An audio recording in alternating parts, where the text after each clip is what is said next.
तर शेतकरी मित्रांनो नमस्कार. जसं की तुम्हाला माहीतच आहे आपल्या संत्रा बागेमध्ये पाणी सोडलेले आहे. जवळ-जवळ आम्हाला 3-3.5 दिवस लागले पूर्ण शेतामध्ये पाणी ओलायला. 2 एकरमध्ये संत्रा बाग आहे. त्यामध्ये आम्ही आंतरपीक पण घेत असतो. घ्यायला तर नाही पाहिजे, पण घेत असतो. अच्छा. जवळ-जवळ 350-400 झाड आहे. काही लहान, काही मोठे. तर चला मी तुम्हाला सांगते कोणते झाड किती-किती वर्षाचे आहे त्याबद्दल. हे झाड आहे 35 वर्षाचं. हे झाड आहे 5 वर्षाचं. हे झाड आहे 28 वर्षाचं, म्हणजेच माझ्या जन्माच्या सालचं. हे झाड आहे 3 साल का. हे आहे 10 वर्षाचं. हे आहे 2 वर्षाचं. तसंच झाडांच्या एजनुसार आपल्याला वेगवेगळ्या खताचा डोस देणे गरजेचे असते. अच्छा. जसं डॉक्टर आपल्याला आपली एज बघून गोळ्या देत असतो.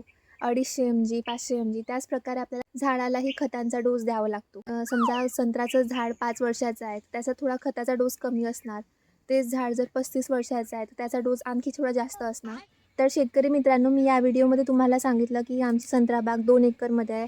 इतके म्हणजे 350-400 झाडं आहे आमच्या शेतामध्ये संत्रा बागेचे. मी हे यासाठी सांगितलं की बरेच मला मेसेजेस आले होते की ताई तुमचं संत्रा बाग किती एकरमध्ये आहे किंवा किती झाडं आहे, त्यामुळेच सांगितलेलं. तर शेतकरी मित्रांनो, आता भेटूया नेक्स्ट व्हिडिओमध्ये. तोपर्यंत बाय बाय.